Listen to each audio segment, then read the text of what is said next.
பெரியார் அன்றும் இன்றும் என்றும், அன்றும் தேவைப்பட்டார், இன்றும் தேவைப்படுகிறார், நாளையும் தேவைப்படுவார்.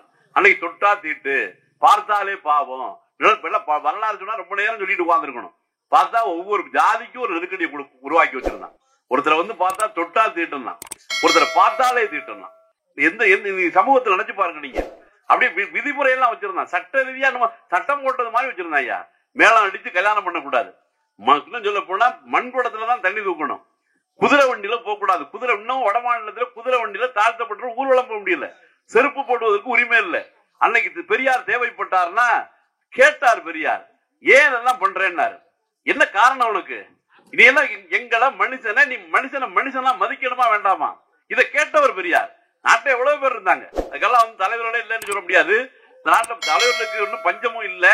இன்னும் சொல்ல போனா முதலமைச்சருக்கு பஞ்சம் இல்ல. வருங்கால முதலமைச்சரே நம்ம நாட்டில் ஒரு 200 பேருக்கு மேல சுத்திக்கிட்டு இருக்காங்க. அவ்வளவு முதலமைச்சர் இருக்காங்க. இந்த கையை அப்படி இறுக்கி பிடிச்சுக்கிட்டு பேசுறாலும் அந்த பேச்சு போயிடறான். நீங்க பிள்ளைங்களை படிக்க வைக்க வேண்டாம். நீங்க படிக்க வைத்து என்ன செய்ய போகிறீர்கள்? ஆமா, ஆடு மேய்ங்கள், மாடு மேய்ங்கள்ங்கிறான். அயோக்கிய பையா இந்த நாட்டுல இதெல்லாம் சொல்ல முடியும் துணிச்சலா?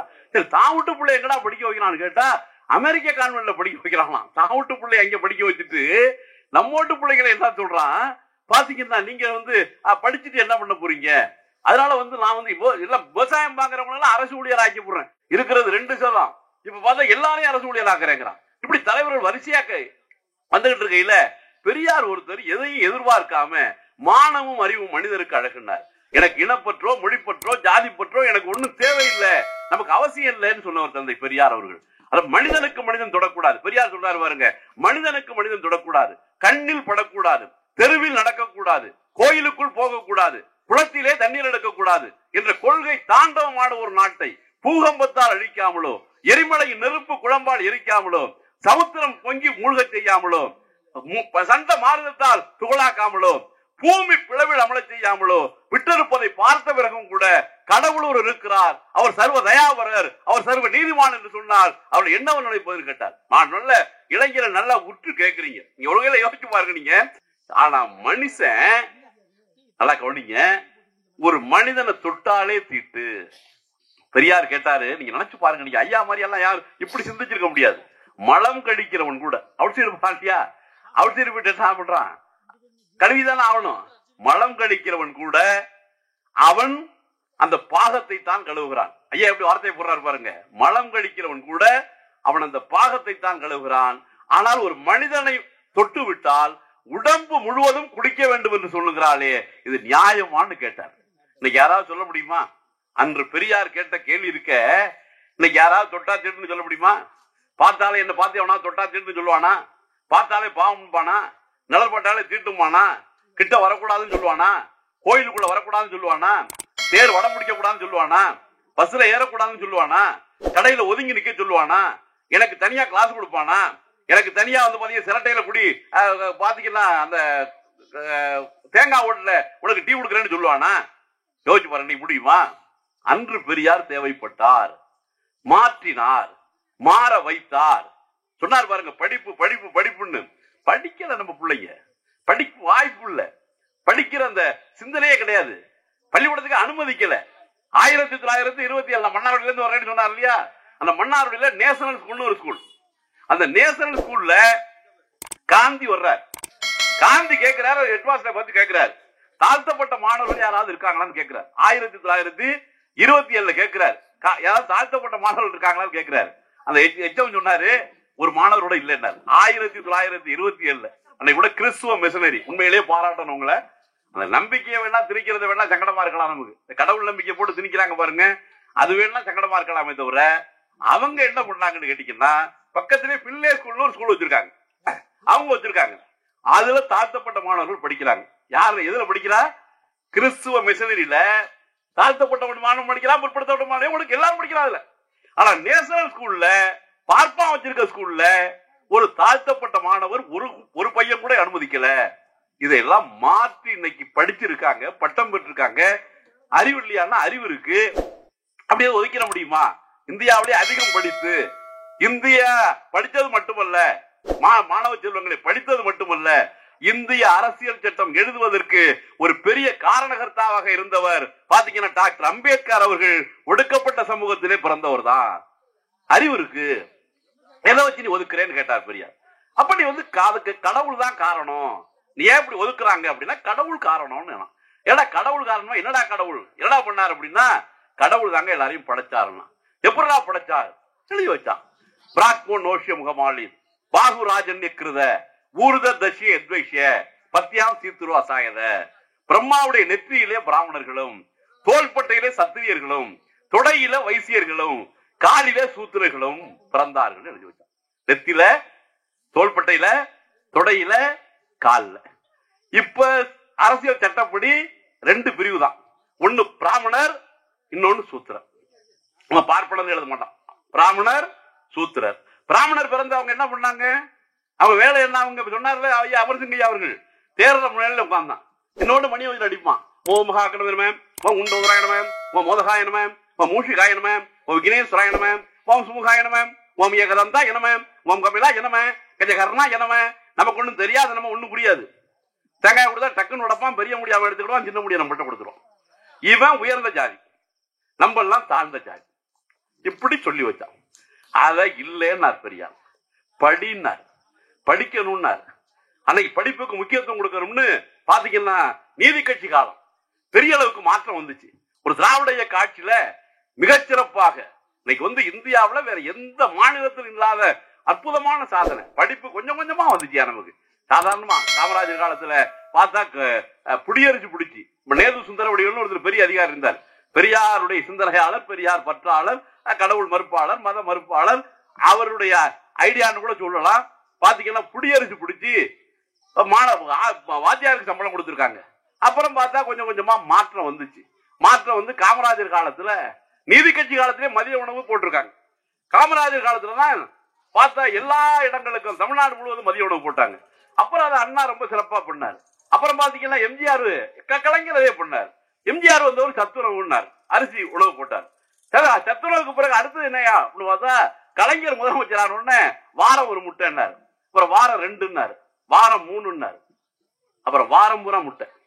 ஞாயிற்றுக்கிழமை தவிர பிள்ளைங்க எல்லாம் வீட்டுல தங்க வைக்க முடியுமா? நம்ம எல்லாம் கோழி முட்டை எப்ப சாப்பிடலாம்? விருந்தாடி போனா சாப்பிடலாம், விருந்தாடி வந்தா நம்ம வீட்டுல சாப்பிடலாம். நம்மளுக்கு கோழி முட்டை இருக்காது. ஏது கோழி முட்டைக்கு வழி? அதுக்கெல்லாம் வாய்ப்பே இல்லை. பிள்ளைங்களுக்கு என்ன வசதி இருந்துச்சு? வாரத்துக்கு 5 நாள் 6 நாள் பள்ளிக்கூடம் போற அன்னைக்கெல்லாம் கோழி முட்டையா. இலவசமா பாத்தீங்கன்னா புத்தகம், இலவசமா பை, இலவசமா செருப்பு. ஒவ்வொரு அரசாங்கம், இந்த அரசாங்கம் அந்த அரசாங்கம் பார்க்க வேண்டாம். நீங்க இலவச பல்பொடி வரைக்கும் கொடுத்தாச்சு, செருப்பு கொடுத்தாச்சு, பல்பொடி கொடுத்தாச்சு, இலவச கம்ப்யூட்டர் கொடுத்தாச்சு, இலவச சைக்கிள் கொடுத்தாச்சு, இலவச பஸ் பாஸ் கொடுத்தாச்சு. ஒன்னே ஒண்ணுதான் பாக்கி இருந்துச்சு. இந்த காலையில இந்த பிள்ளைங்களை எழுப்பி சாப்பாடு கொடுக்கறது பெரிய நெருக்கடியா இருக்க. இது என்ன பண்றது? தின்னும் தொலைய மாட்டேங்குது செலவு, என்ன பண்றது அப்படின்னு நெருக்கடி வந்துச்சு. பார்த்தார் நம்ம முதலமைச்சர் காலை உணவு சேர்த்து போடுறாரு. இப்ப காலை உணவு இந்தியாவிலேயே காலை உணவு போடுற ஒரே மாநிலம் தமிழ்நாடு தான்.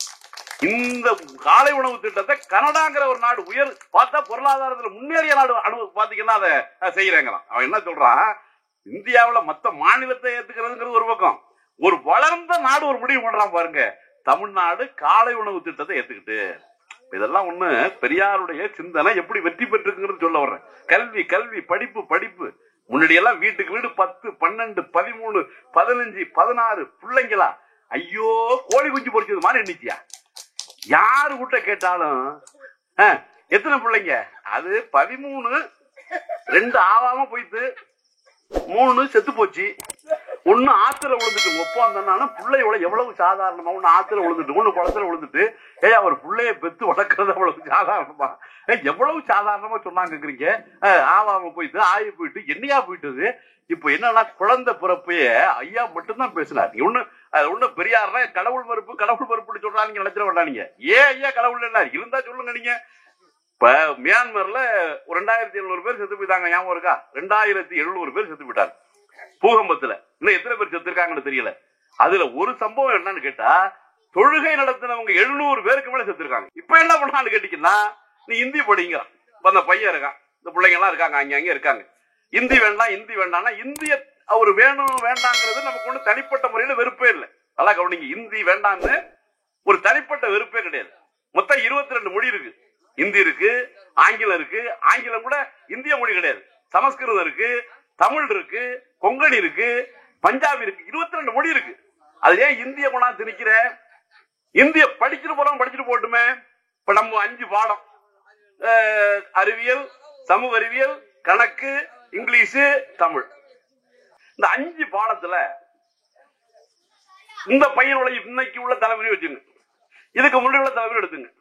நம்ம கொஞ்சம் முன்னாடி ஒரு 60 அப்படி வச்சுங்க. நீங்க 5 பாடத்துல ஒரு மாணவன் பரீட்சை எழுதியிருக்கான். அவர் தாய் மாமன் வர்றாரு. என்னப்பா பரீட்சை எழுதிருக்கான்? நல்லா நல்லா எழுதியிருக்கேன். எதாவது படிக்கிறான்? 5வது படிக்கிறான். அவனுக்கு ஒரு மகிழ்ச்சி. மாமா கேட்கிறாரு அப்படின்ட்டு, பரீட்சை எழுதியாப்பா? பரீட்சை எழுதிட்டேன். இங்கிலீஷ்ல என்ன இது பாத்தீங்கன்னா ஒண்ணா கேட்டு வர்றாரு. சமூக அறிவியல் என்ன மார்க்கு? 70. அறிவியல் எவ்வளவு? 74. கணக்குல எவ்வளவு? 80. அசந்து போறான் மாமன், தாய் மாமன். இரடா அந்த போய 72ங்கிறான், 70ங்கிறான், 80ங்கிறான் ஒரு பாடத்திலையும்.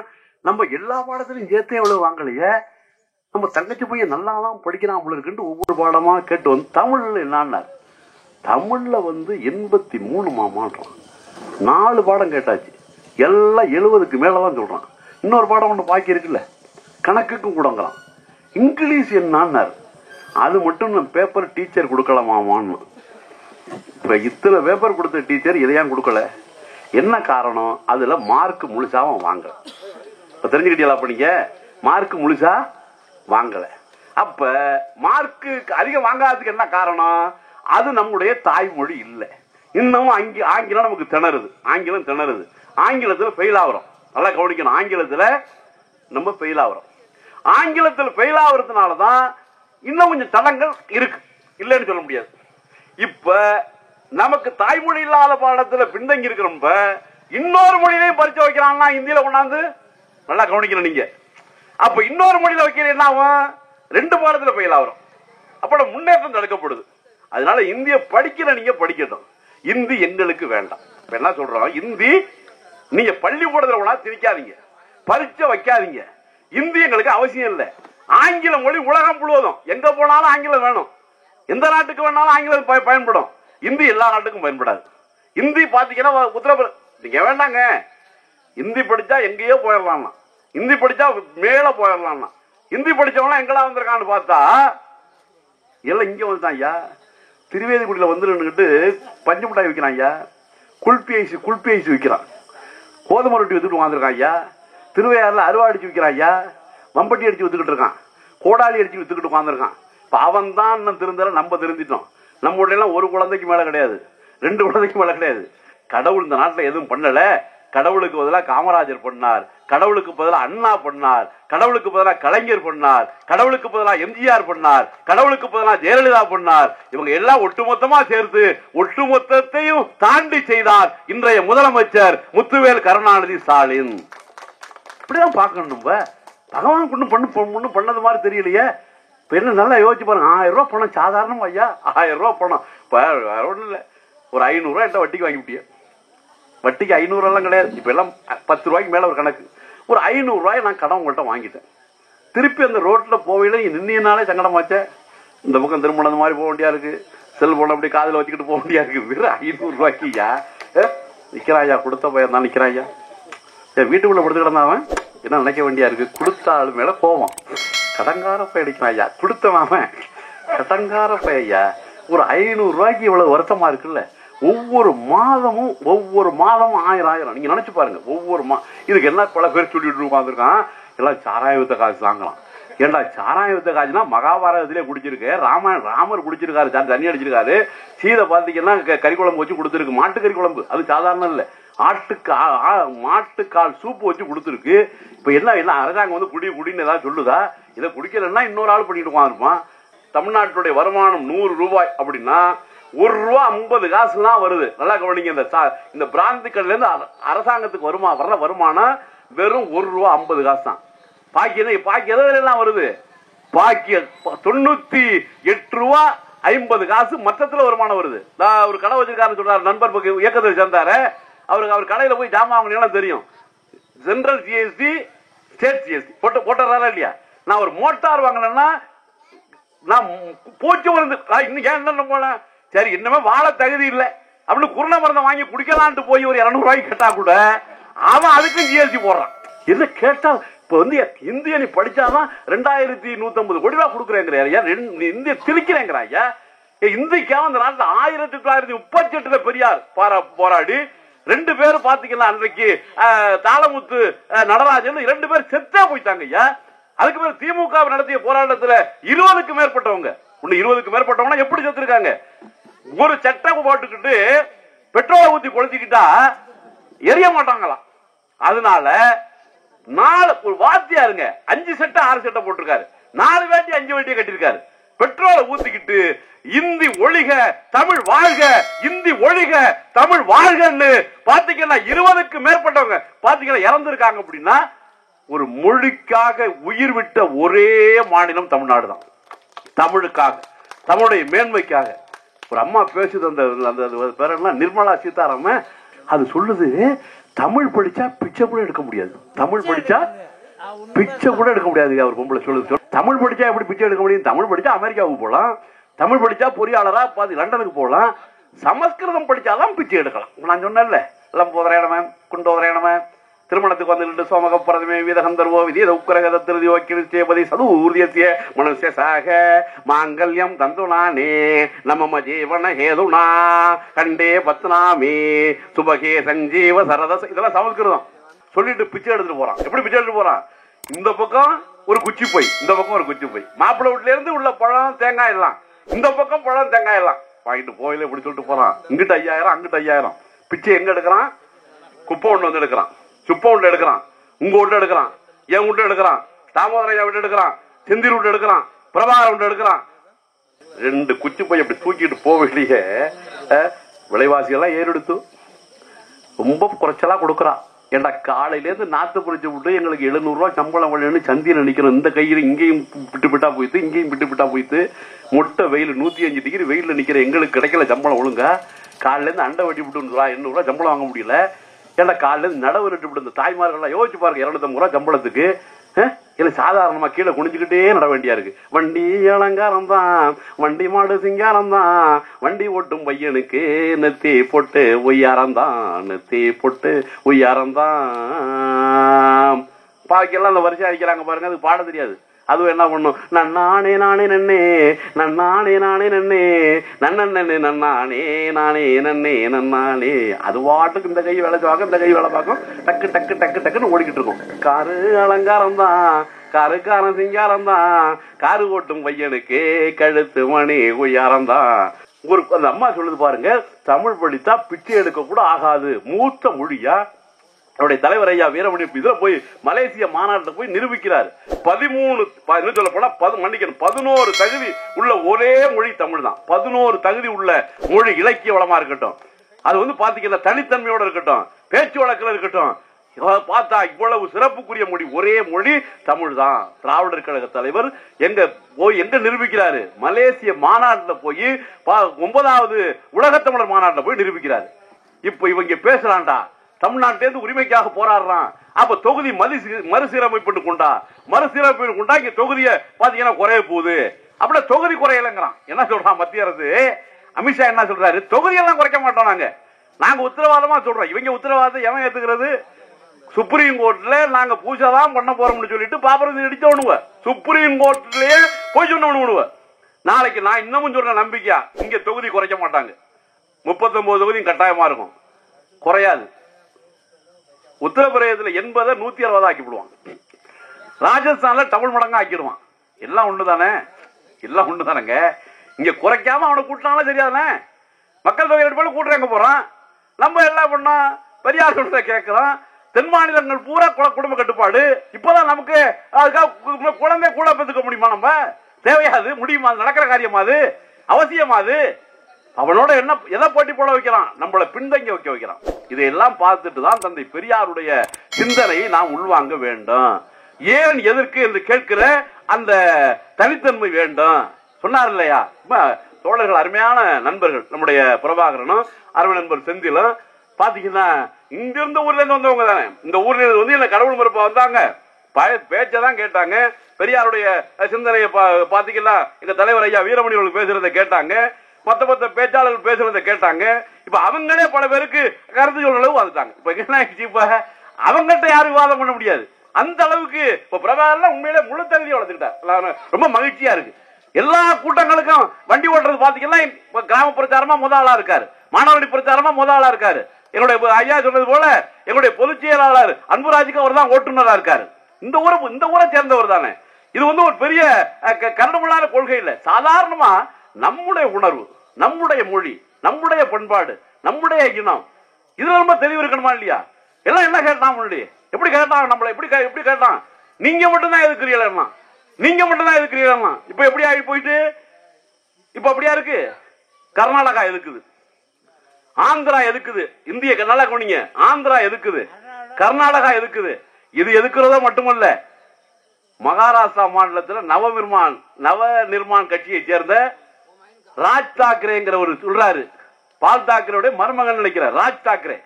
அவர் சொல்றாரு பாருங்க, இங்க வர்றடி உன் மொழியை கத்துக்க, மராட்டிய கத்துக்கணும், இந்தியில பேசணும்னா ஓங்கி அரைஞ்சு விடுவேன் ஒரு சொல்ல ஆரம்பிச்சு பல இடங்களை இந்தி பேசினாலே அரைகிறாங்க. நம்மளாம் அப்படி பண்றது இல்லை. அவன் பாவம், நம்ம அப்படி என்ன நினைக்கலாம், அரைகிறமா நம்ம. அவனும் இந்த இந்திக்காரன்லாம் இங்க வர்றான் பாருங்க, அவனு யாருன்னு கேக்குறீங்க, நம்ம பிற்படுத்தப்பட்டவன், நம்ம தாழ்த்தப்பட்டவன், ஒரு பாப்பா இருப்பான் அதுல, நம்ம ஒடுக்கப்பட்டவன். அங்க இருந்து வர்றவன்லாம் யாருங்கிறீங்க, எல்லாம் நம்ம சகோதரன். நம்ம ஞாபகத்துக்கு வச்சுங்க, அவனை படிக்கவே விடல, அதனால இங்க வர்றான். நம்ம ஆளு எங்க போறாங்க, இப்படியெல்லாம் மலேசியாவுக்கு போனாங்க. இப்ப யாராவது மலேசியாவுக்கு போறாங்களா நம்ம ஆளுவ சொல்லுங்க, நம்ம பகுதியில மலேசியாவுக்கு. மலேசியாவா, இங்க உள்ள சம்பளம் தான் அங்கேயும்.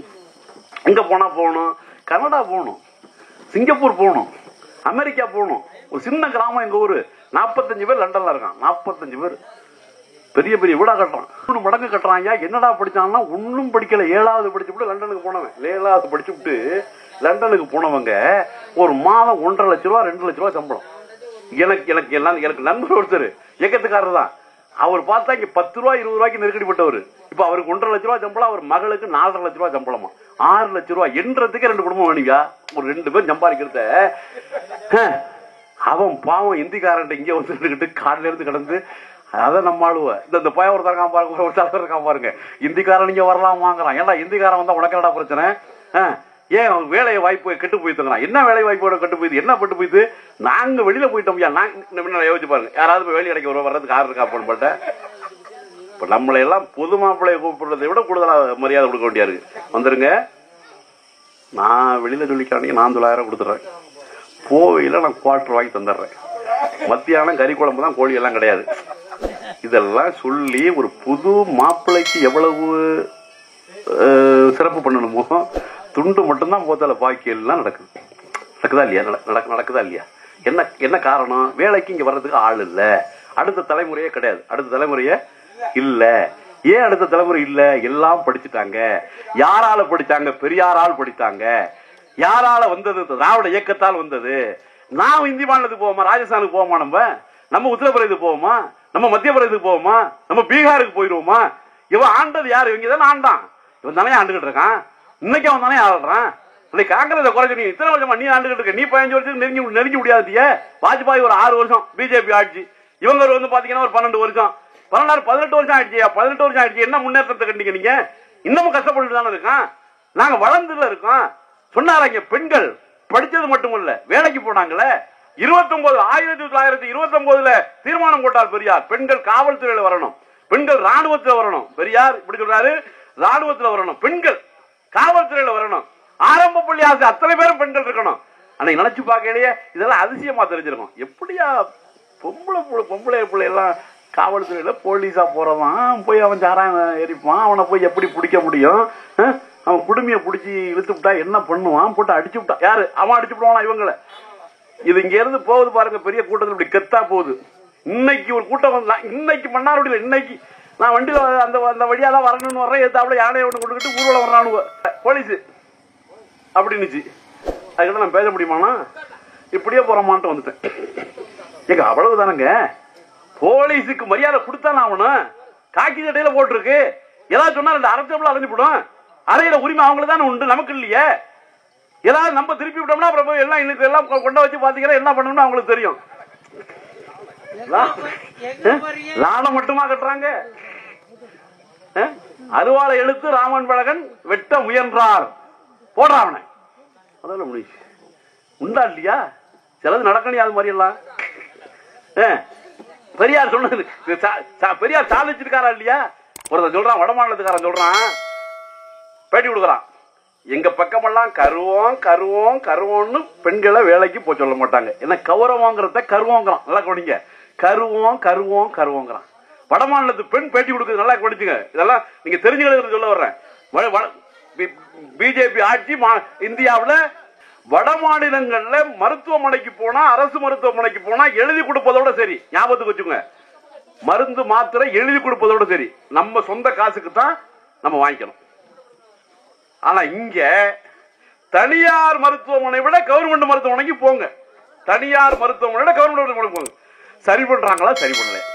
அதான் ஒரு பொண்ணு சொல்லுது, வடமாநிலத்து பொண்ணு சொல்லுது, நாங்க இங்கதான் இருக்க, சென்னையில தான் இருக்கேன், ஏத்த விட்டு தமிழ் பொம்பளை சொன்னிச்சு, அது சொல்லுது பாருங்க, பேட்டி கொடுத்து பாருங்க, ஏத்த விட்டு தமிழ் பொம்பளை சொன்னிச்சு, உன் பிள்ளைக்கு காது கேக்குதான்னு கேட்டுச்சு.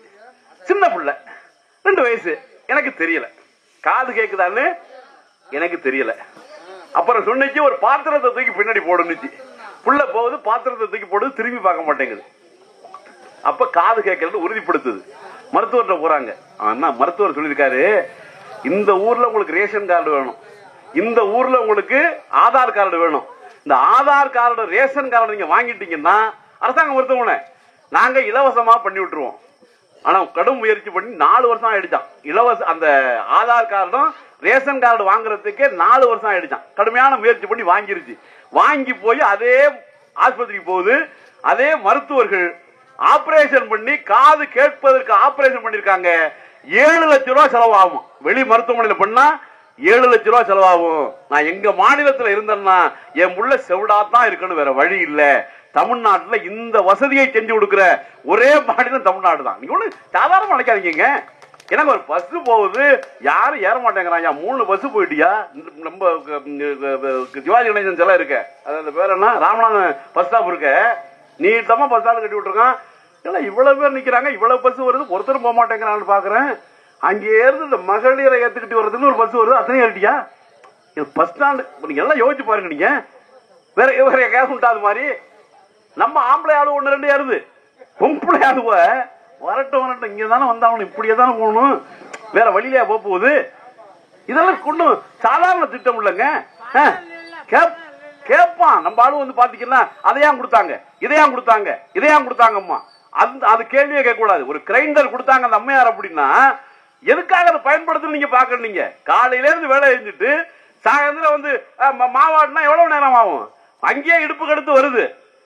எப்பயும் உங்களுக்கு ஞாபகத்தை வச்சுங்க, 100 நாள் வேலை பணமே கொடுக்கலையா? 4 அதாவது பாருங்க 4000 கோடியா, 4000 கோடி. நீங்க அதை என்ன பண்ணுவாங்க, அது ஒரு வேலையாம்பாங்க.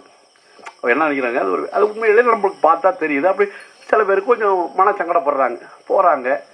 ஒரு வீணா போன அண்ணன் கூட மண்ணட்டி புடியில இது களக்கொட்டை சொருவி, அதை விட பெரிய பட்டி கண்டுபிடிக்க முடியாது. அந்த பணம் ஏறுது பாருங்க, அந்த பணத்தை ஏறின பணத்தை ரிசர்வ் வங்கியில போடல, அந்த ஏறின பணத்தை என்ன பண்ணுது, அதுலதான் காப்பி தூள் வாங்குது, அதுலதான் வெள்ளம் வாங்குது, அதுலதான் டீ தூள் வாங்குது, அதுலதான் காய்கறி வாங்குது. இந்த காய்கறியை லெலின் போட்டிருக்காரு, இந்த வெள்ளத்தை ஜெயக்குமார் போட்டிருக்காரு. நல்லா கவனிக்கணும் நீங்க. இந்த உயரம் இன்னொருத்தர் விற்கிறாரு. யார் அதெல்லாம்? நம்ம தானே விற்கிறது, நம்ம தானே.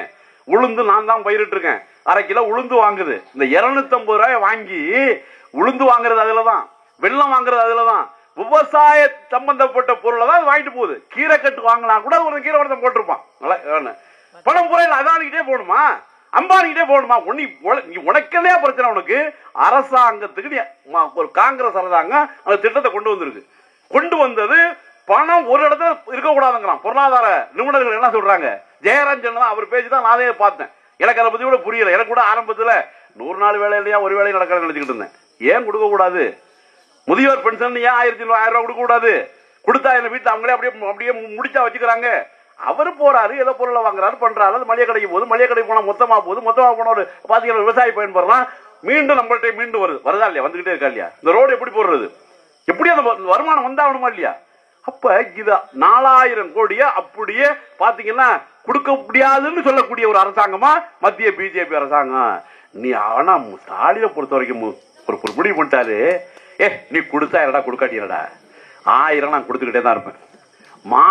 மாணவிக்கு தான் 1000 மாணவர்களையா பாதிக்கப்படணும், உனக்கும் 1000. இப்ப பையனெல்லாம் நீங்க வேண்டாண்டா பள்ளியோட போக வேண்டாம் யாரும் சொன்னாலும் கேட்க மாட்டாங்க. நீ 1000 தரியா, எந்த ஒன்றும் வழி இல்லை, போறேன் நான் பள்ளிக்கூடம் போறேன், ஸ்டாலின் கொடுக்குறாரு 1000, நீ படிக்க வைக்கல, அப்பார பார்த்து சொல்லுவான், நீ படிக்க வைக்கல நான் படிக்கிறேன், எனக்கு அவர் படிக்க சொல்றாங்க, அரசாங்கம் படிக்க வைக்குது. இப்ப எப்படி ஆகி போயிடுச்சு, நீங்க எதுவா இருந்தாலும் அரசாங்கம் அரசாங்கம் அரசாங்கம்னு இப்படி மக்களை தாங்கி பிடிக்கின்ற ஒரே அரசாங்கம் இந்தியாவில் தமிழ்நாட்டில் தான் இருக்கு. இந்த அரசாங்கம் தான் இருக்கு. நீங்க அந்த கட்சி சரியில்லை இந்த கட்சி சரி நான் சொல்லவில்லை, முன்னாடி உள்ள அரசாங்கமும் சிறப்பா பண்ணிருக்கலாம். ஆனா இந்த அளவுக்கு யாரும் இல்ல. இதை எப்படியாவது காலி பண்ணணும், எதையெல்லாம் திரிக்க முடியும், இந்திய கொண்டாந்து திரிப்போம்னு நினைக்கிறான். அதே போல 100 நாள் வேலைக்குள்ள அந்த பணத்தை கொடுக்க கூடாதுன்னு நினைக்கிறான். அதாவது பாத்தீங்கன்னா மற்றதுக்கு வரல 37,000 கோடி கேட்டது. வெள்ளம் வந்தா எப்பயும் திருநெல்வேலியில முழுந்தினதே இல்லை, நம்ம பக்கம் தான் வெள்ளம் வரணும்னு நினைச்சுட்டு இருந்தோம். திருநெல்வேலியில 5 அடி உயரத்துல தண்ணி, 5 அடி கழுத்தளவுக்கு மேல போயிட்டு தண்ணி, இது வரைக்கும் இது உதடு வரைக்கும் நிக்குது. அப்ப அவ்வளவு முடிஞ்சு போச்சு. இதுக்கு அரசாங்கத்துல பணம், மத்திய அரசாங்கத்துல பணம் கேட்டா பணம் இல்ல. சரி ராஜஸ்தான் கொடுக்குறீல்ல, மத்திய பிரதேசம் கொடுக்குறீல்ல, உத்தரப்பிரதேசம் கொடுக்குறீல்ல, அதெல்லாம் கேட்கறாங்க. 1 ரூபா நாங்க கொடுத்தா நீ 29 காசு 27 காசு கொடுக்குற, அவங்க 1 ரூபா கொடுத்தா 5 ரூபா கொடுக்குறிய, 6 ரூபா கொடுக்குறிய. இப்படி மாற்றாந்தாய் மனப்பான்மையோட ஒரு கட்சி இருக்கலாமா? பிஜேபி ஒரு அரசாங்கம் இருக்கலாமா? இதை ஆதரிக்கிறதுக்கு பல கட்சி இருக்கலாமா? அதுவே தவறு இல்லையா? இன்னைக்கு பாதுகாக்கப்பட வேண்டிய ஆட்சி திராவிட மாடல் ஆட்சின்னு 92 வயதுக்கு திராவிடர் கழகத்தினுடைய தலைவர் ஐயா வீரமணி அவர்கள் பார்த்தா சுற்றி சுற்றி பிரச்சாரம் பண்றார். இந்த பிரச்சாரத்தில் ஆஸ்திரேலியாவில் 15 நாள் பேசியிருக்காரு. என்ன கூட்டம் ஆஸ்திரேலியாவில், எப்படி இவ்வளவு மக்கள் கூடுவாங்கன்னு தெரியல. ஒவ்வொரு நாளும் பார்த்தா எல்லாம் ஒரு அரங்க நரம்பு அளவுக்கு பேசிட்டு வந்திருக்காரு. இப்பதான் நாளைக்கு தான் வந்திருக்காரு, இங்க வருகை வந்திருக்கிறார். இந்த பிரச்சாரம் எல்லாம் பண்றது மீண்டும் உங்களுக்கு சொல்றேன், எந்த விதமான பிரதிபலனும் எதிர்பார்த்து அல்ல. எம்எல்ஏ ஆவறதுக்கு இல்ல, எம்பி ஆவறதுக்கு இல்ல. பெரியாருடைய தொண்டர்கள் தேர்தலில் நிக்க மாட்டாங்க. பிரபாகரன் இந்த வார்டில் கூட நிக்க மாட்டாரு, இந்த ஊர் பிரசிடண்ட்டுக்கு நிக்க மாட்டாரு, செந்தில் வரமாட்டாரு, செந்தில் அண்ணன் நிக்க மாட்டாரு. இது இப்ப முடிவு பண்ணது, அண்ணா காலத்திலே முடிவு பண்ணது, கலைஞர் காலத்திலே முடிவு பண்ணது, பேராசிரியர் காலத்திலே முடிவு பண்ணது. இவங்க எல்லாம் இயக்கத்தில் சேராதுக்குள்ளே பெரியார் முடிவு பண்ணது. 1944லயே பெரியார் வேண்டாம்னாரு. பெரியார போய் கேட்டாங்க, நீங்க ஏன் தேர்தலில் நிக்கலன்னு கேட்டாங்க பெரியாருக்கு பதில் என்ன சொல்லிருக்காரு, எனக்கு ஓட்டு போற அளவுக்கு இந்த நாட்டு மக்களுக்கு புத்தி இல்லையேன்னு இருக்காரியா. எப்படி சொல்லிருக்காரு பெரியாரு, புத்தி இல்லையா அந்த மக்களுக்கு? இப்படி இருக்கிற மக்களை மாற்றணுமா இல்லையா? இவங்களுக்கு அறிவு வரணும், மானம் வரணும், சிந்தனை வரணும், செயல் வரணும், புரட்சிகரமான எண்ணம் வரணும். இதுதான் என்னுடைய வேலை. இந்த 95 வயது வரைக்கும் உழைத்த தந்தை பெரியாருடைய சிந்தனையை பரப்ப வேண்டும் என்பதுதான் திராவிடர் கழகத்தினுடைய நோக்கமும் கடமை என்பதை கூறி, இதை 92 வயதுக்கு சுற்றி சுற்றி ஒரு இளைஞராக பிரச்சாரம் செய்கிறார் திராவிடர் கழக தலைவர் ஐயா வீரமணி என்று சொன்னால், அருமை பெரியோர்களே புரிந்து கொள்ளுங்கள், தெரிந்து கொள்ளுங்கள்.